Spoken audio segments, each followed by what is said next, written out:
옛날 조선 성종 임금께서 나라를 다스리시던 시절의 이야기입니다.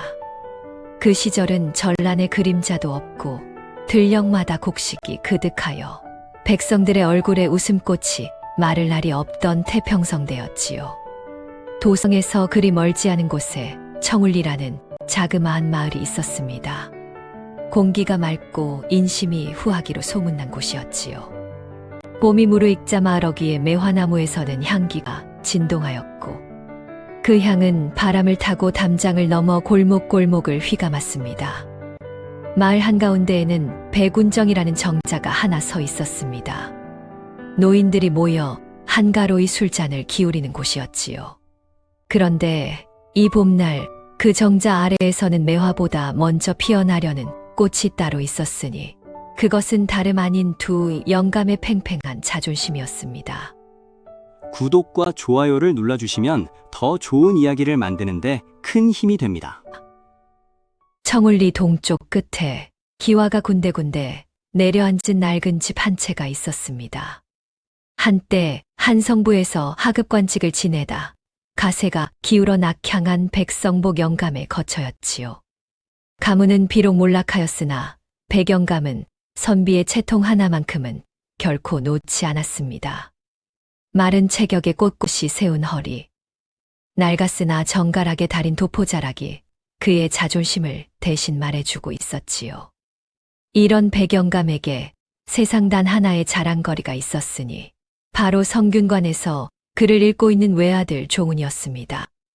우리 종훈이로 말할 것 같으면 3살 적에 천자문을 떼고 5살에 시를 지었다네. 임금께서 친히 그 글을 보시면 아마도 무릎을 치실게야.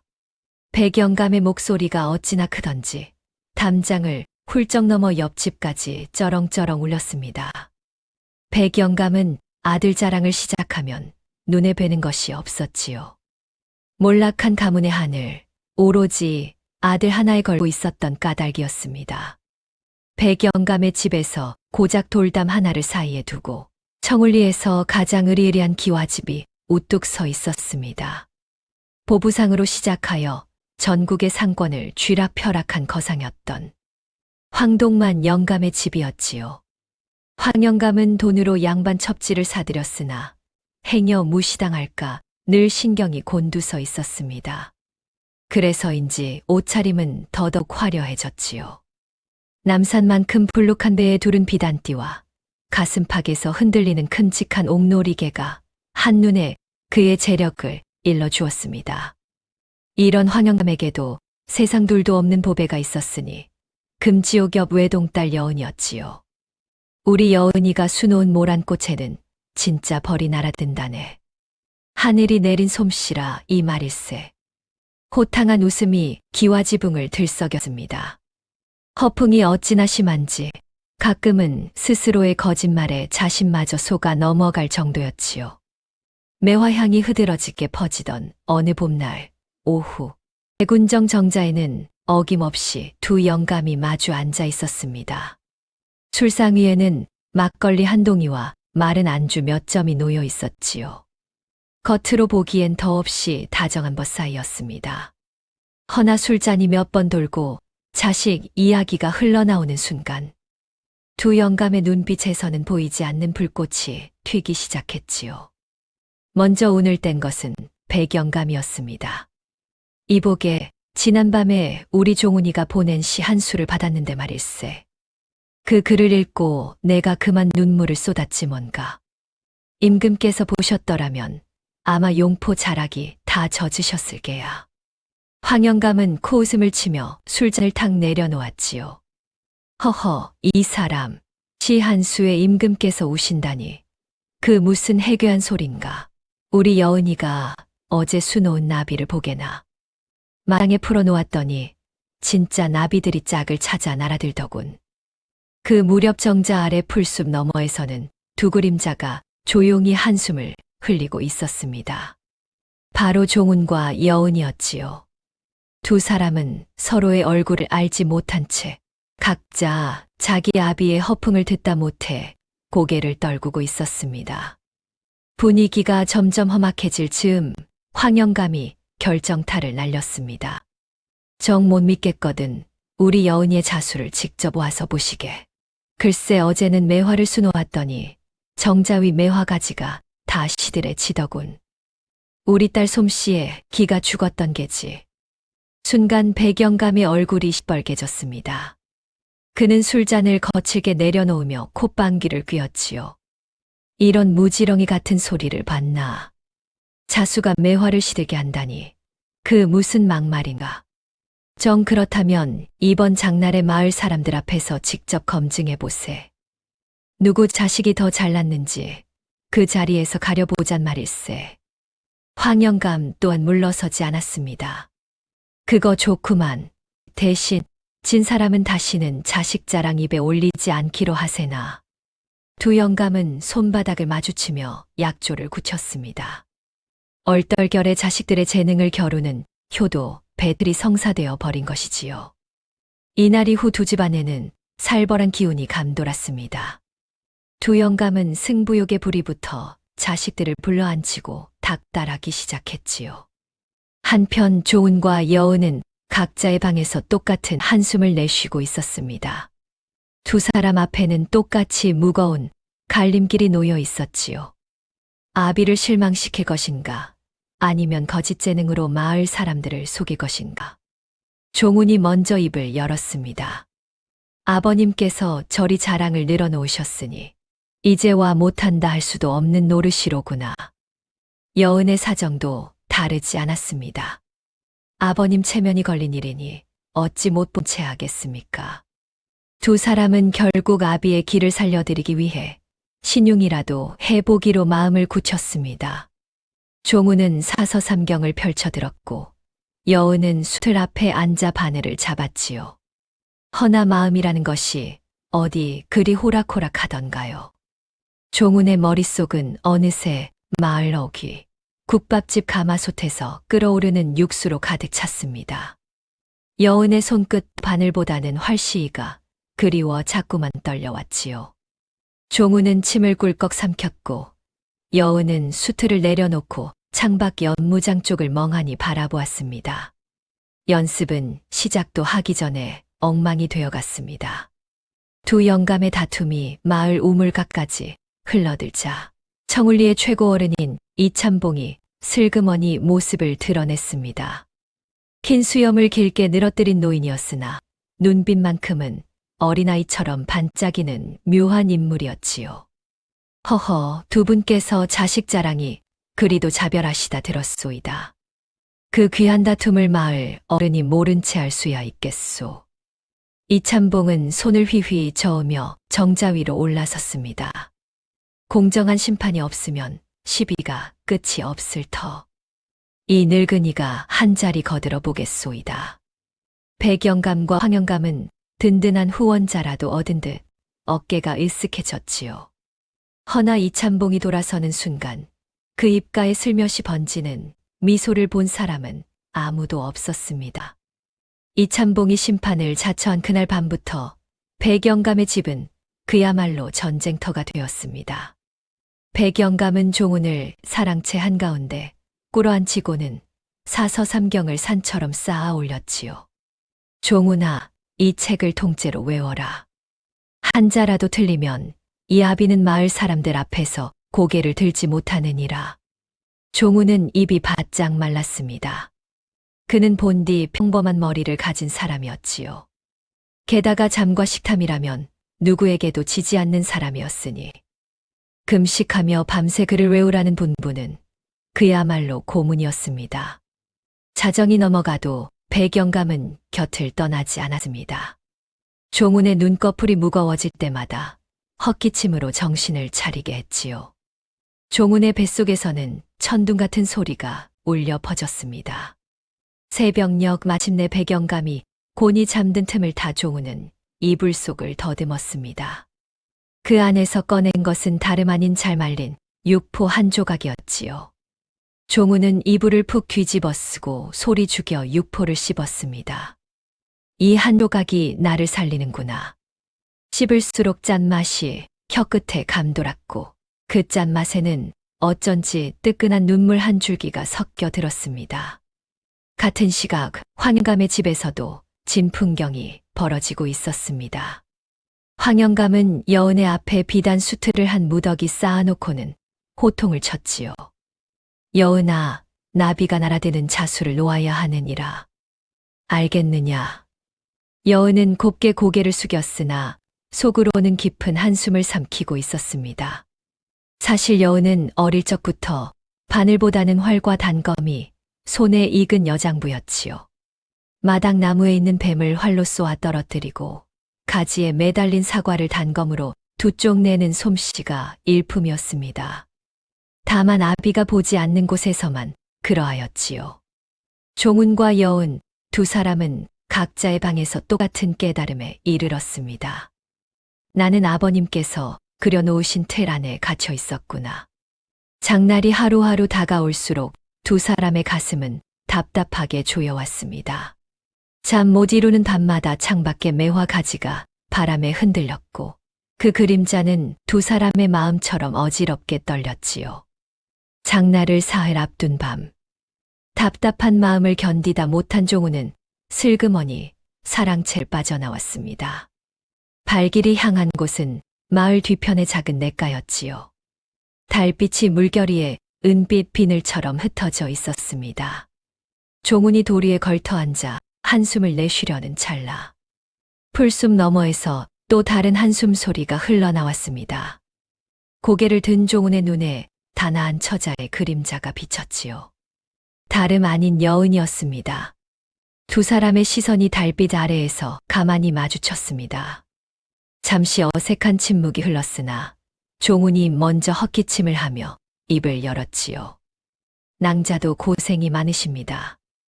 여은의 입가에 옅은 웃음이 번졌습니다. 도련님이야말로 안색이 초췌하십니다. 며칠 새 광대뼈가 더 도드라지신 듯 하옵니다. 두 사람은 각자의 처지를 털어놓았습니다. 종우는 유포 이야기에 이를 얼굴을 붉혔고 여은은 단검 이야기를 하며 슬며시 옷고름을 만지작거렸지요.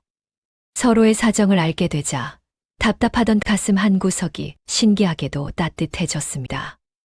냇물 소리에 두 사람의 목소리가 묻힐 즈음 여은이 조심스레 입을 열었습니다. 도련님, 우리 한 가지 약조하면 어떨까요? 장날에 적당히 솜씨를 못 보여 두 아버님을 골고루 실망시켜 드리는 게지요. 그러면 이 소동도 끝이 나지 않겠사옵니까? 종우는 잠시 망설이다 고개를 끄덕였습니다. 좋습니다. 우리 두 사람만의 비밀 약조입니다. 달빛은 두 사람의 어깨 위로 살며시 내려앉았고 바람은 매화향을 실어다 두 사람 사이를 휘감았습니다. 어색한 사이건만 두 사람의 가슴 한편에는 알 수 없는 잔잔한 물결이 일고 있었지요. 그렇게 장날이 하루 앞으로 다가오자 청울리는 발 디딜 틈이 없을 만큼 인파로 북적이기 시작했습니다. 두 영감의 자식 자랑 대결 소문이 어찌나 빠르게 퍼졌던지 인근 고을은 물론 도성 어귀에서까지 구경꾼들이 몰려들었지요. 장터 한복판에는 멍석이 깔리고 그 위에 큼직한 천막이 둘러쳐졌습니다. 떡장수, 엿장수, 박물장수까지 슬그머니 자리를 옮겨와 좌판을 펼쳤고 아이들은 어른들의 다리 사이를 비집고 뛰어다녔습니다. 그러던 차에 관하에서 전령이 헐레벌떡 달려왔습니다. 사또께서도 친히 행차하시어 이 자리를 살피시겠다 합니다. 이 소식에 두 영감의 얼굴은 노랗게 질리고 말았지요. 단순한 자존심 싸움이 어느새 가문의 명예가 걸린 일로 부풀어 올라 있었습니다. 백영감은 종훈을 불러 앉혀놓고 두 손을 부들부들 떨었습니다. 종훈아, 똑똑히 듣거라. 만일 내가 장날에 이 아비의 얼굴에 먹칠을 한다면 너를 호적에서 파버릴 것이니라. 황영감 또한 여은의 손을 거머쥐고 으름장을 놓았지요. 여은아, 내가 못 이긴다면 이 아비는 다시는 내 얼굴을 보지 않을 것이다. 두 자식의 가슴 철렁 내려앉았습니다. 멀리 차일 너머에서 종훈과 여은의 시선이 잠시 마주쳤지요. 어젯밤 냇가에서 맺은 약초가 두 사람의 머릿속에서 빙빙 돌고 있었습니다. 이참봉은 천막 그늘 아래에서 조용히 부채질을 하며 그 모든 광경을 지켜보고 있었습니다. 흰 수염 사이로 알듯 모를 듯한 미소가 다시 한번 스쳐갔지요. 대결을 앞둔 마지막 밤, 종은 사랑채 마루를 서성이고 있었습니다.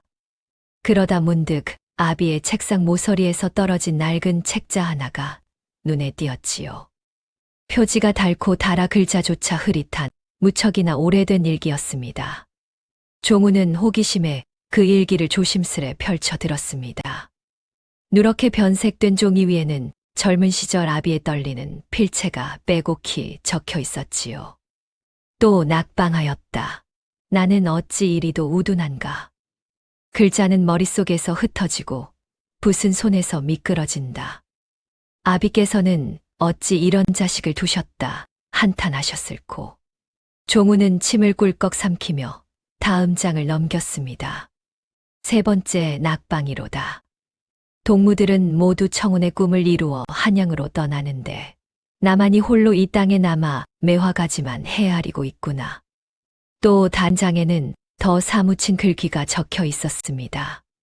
내 평생 이루지 못한 꿈을 부디 내 자식만은 이루어 주기를. 내가 못다 오른 그 자리에 내 아들의 발자국이 새겨지기를. 그것이 이 못난 아비의 마지막 소원이로다. 종운의 손이 가늘게 떨렸습니다. 늘 호통만 치시던 아비의 굽은 등이 떠올랐지요. 어린 시절 자신을 무릎에 앉히고 천자문을 가르치시던 아비의 따뜻한 음성도 함께 되살아났습니다. 아비가 자신에게 들이댔던 그 모진 잣대가 실은 못다 이룬 자신의 꿈을 자식에게 덧씌운 것이었음을 종우는 비로소 깨달았습니다. 코된 매질 뒤에 숨겨진 그 애틋한 마음이 비로소 종운의 가슴 깊숙이 사무쳐 들었지요. 종운의 두 눈에서 굵은 눈물이 떨어져 일기장 위로 번졌습니다. 아버님, 그 마음을 어찌 이제야 알았단 말입니까? 종우는 그 길로 여은의 집 담장 아래를 찾았습니다. 약속한 신호로 돌멩이를 던지자 잠시 후 여은이 사뿐한 걸음으로 모습을 드러냈지요. 종운의 붉어진 두 눈을 본 여은은 깜짝 놀라 다가섰습니다. 도련님, 어인일로 이리 늦은 시각에 찾아오셨사옵니까? 종우는 일기장에서 본 아비의 글귀를 떨리는 목소리로 전했습니다. 듣고 있던 여은의 눈시울도 어느덧 붉게 물들었지요. 우리 아버님 또한 보부상 시절 양반들에게 멸시받으며 흘리신 눈물이 한두 되박이 아닐 것이옵니다. 두 사람은 한참을 말없이 서 있었습니다. 봄바람이 두 사람의 옷자락을 나란히 흔들고 지나갔지요. 마침내 종운이 굳은 어조로 입을 열었습니다. 낭자, 어젯밤의 약조를 거두어야 할 듯하오. 겉된 솜씨로 아버님을 잠시 기쁘게 해드린들 그것이 무슨 효도겠소. 여은도 조용히 고개를 끄덕였습니다.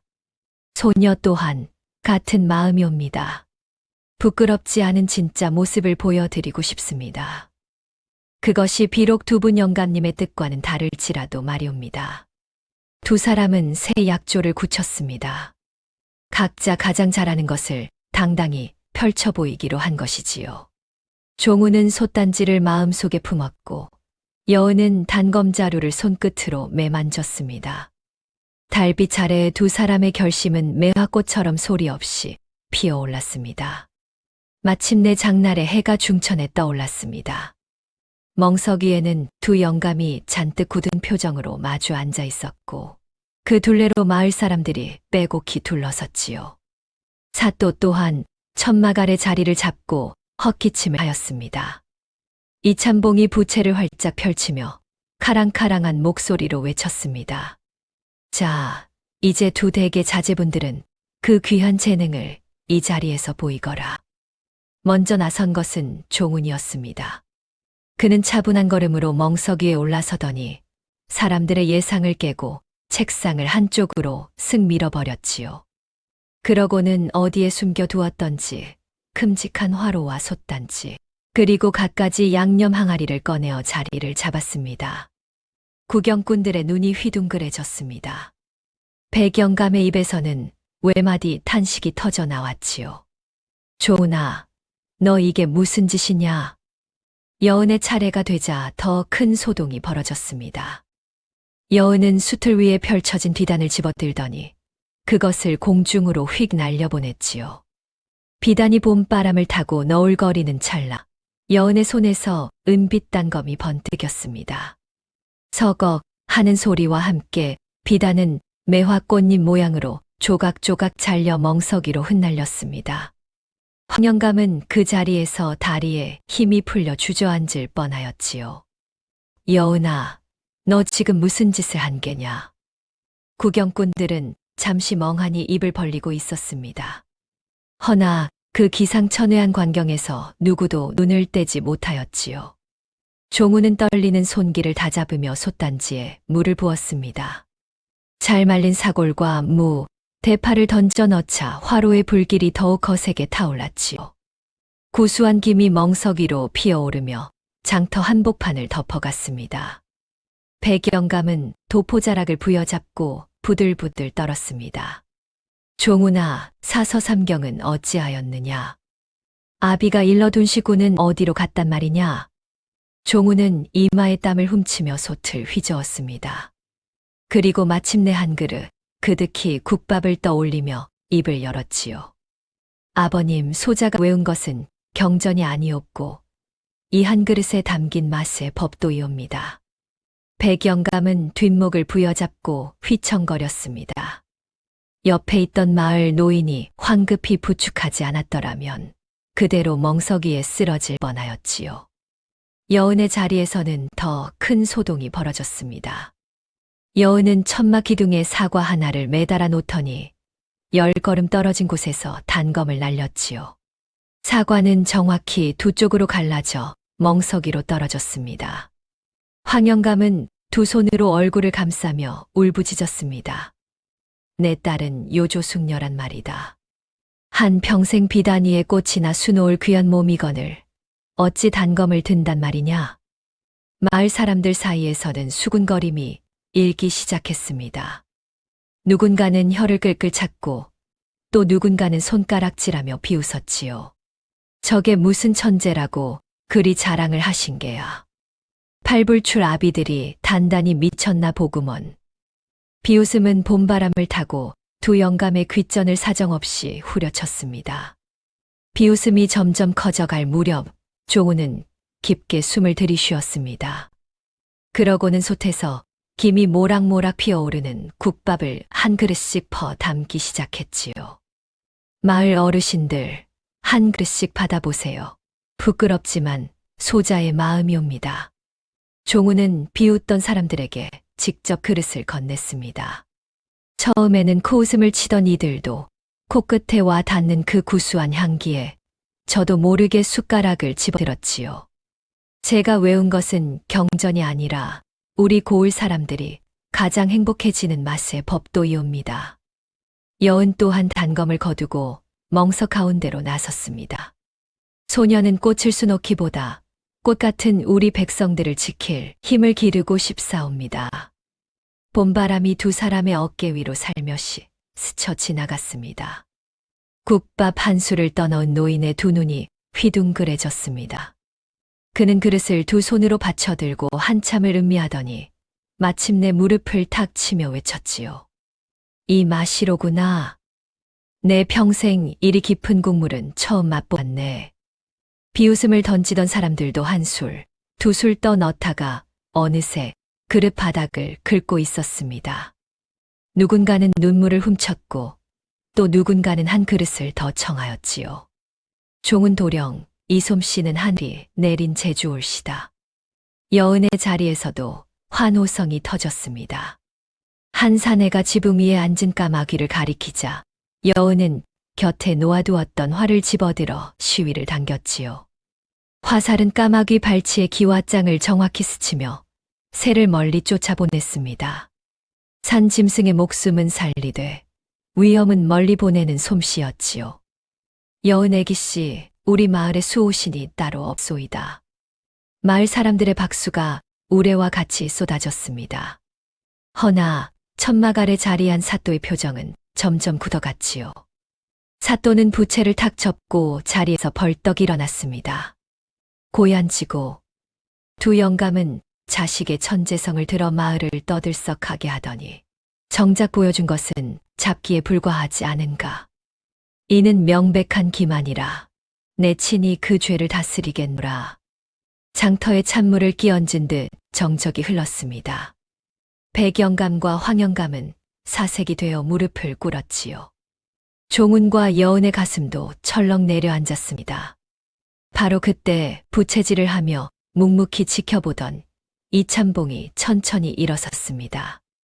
그는 사또 앞으로 걸어가 정중히 읍하며 입을 열었지요.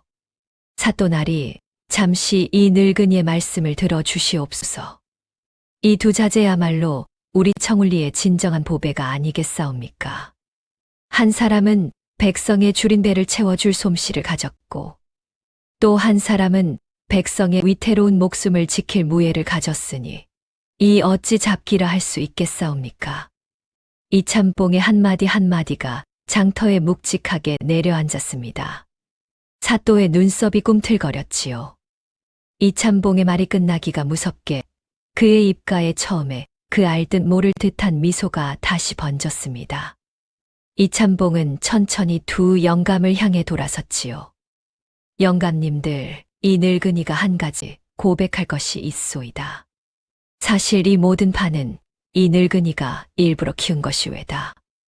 백영감과 황영감은 어리둥절한 표정으로 이참봉을 올려다보았습니다. 두 분의 자식 자랑이 어찌나 드세던데 정작 자제분들은 그 무게에 짓눌려 한숨만 쉬고 있질 않았소. 그래서 이 늙은이가 일부러 멍석을 깔아드린 게요. 자제분들이 진짜 자기 모습을 보일 자리를 말이외다. 그 순간 종훈과 여은의 머릿속에 며칠 전의 일이 또렷이 떠올랐습니다. 냇가에서 만난 다음 날 이참봉이 두 사람을 조용히 따로 불러 이렇게 일러주었던 것이지요. 부모를 속이고 사는 효는 진정한 효가 아니외다. 부모가 진짜 자식의 모습을 알아야 비로소 자식을 사랑할 수 있는 법. 부디 그 본바탕을 당당히 보이시게. 그 말씀이 두 사람으로 하여금 거짓 약조를 거두고 진짜 솜씨를 펼치게 한 씨앗이었지요. 이참봉은 두 영감을 향해 부드러운 눈빛을 보냈습니다. 두 분께서 자식을 사랑하는 마음이야 어찌 모르겠소이까. 허나 그 사랑이 자식의 본바탕을 가리는 휘장이 되어서야 쓰겠소. 자식은 자식의 길이 따로 있는 법이라오. 백영감의 눈가에 굵은 이슬이 맺혔습니다. 황영감 또한 어깨를 들썩였지요. 두 영감은 비로소 자식들의 고든 눈빛을 마주하며 그 안에 담긴 진심을 보았습니다. 자식이라는 작은 그릇 안에 자기들의 욕심을 가득 부어왔음을 깨달은 것이지요. 사또 또한 이참봉의 말에 한참을 묵묵히 듣더니 굳은 표정을 천천히 풀고 호탕한 웃음을 터뜨렸습니다. 허허, 이참봉의 깊은 뜻을 어찌 몰랐단 말인가. 이 일은 없던 일로 하리다. 그날 이후 청울리에는 새로운 풍경이 펼쳐졌습니다. 백영감은 사랑채의 사서삼경을 한쪽으로 치우고 그 자리에 종훈의 솥단지를 들여놓았지요.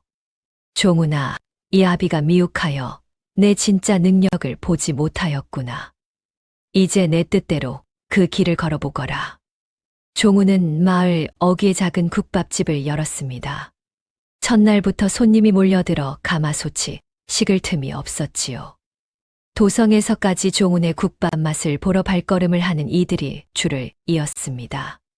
황영감 또한 집안에 있는 비단 수틀을 모두 치웠습니다.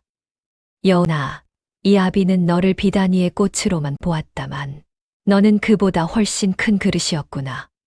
부디 내 뜻을 펼쳐보거라.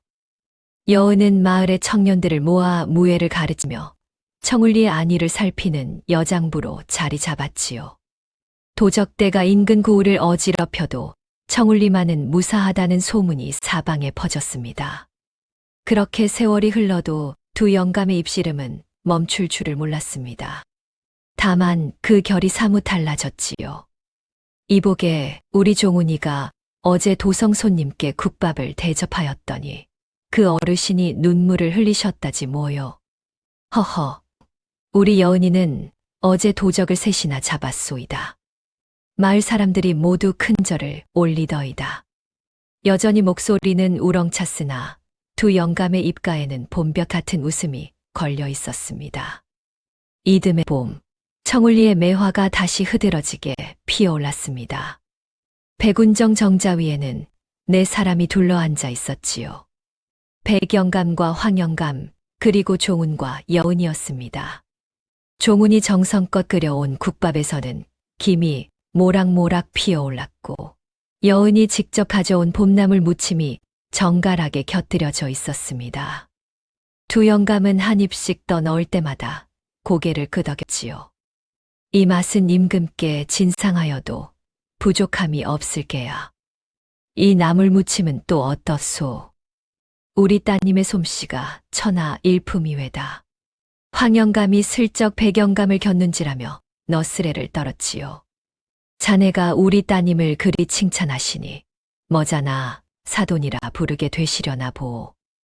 백영감이 헛기침을 하며 술잔을 들었습니다. 허허, 듣던 중 반가운 소리구만. 방금 사돈이라 하셨소이까. 두 영감이 마주보며 너털웃음을 터뜨릴 때 종훈은 슬그머니 여은에게 숟가락을 건넸습니다. 여은 또한 부끄러운 듯 옷고름을 매만지며 종훈에게 나물을 한 젓가락 덜어 주었지요. 두 사람의 눈빛이 봄볕 아래 잠시 머물렀습니다. 매화 꽃잎이 바람에 실려 정자 위로 살포시 내려앉았습니다. 그 모습이 마치 두 집안의 앞날을 축복하는 듯하였지요. 옛말의 자식은 부모의 거울이라 하였습니다.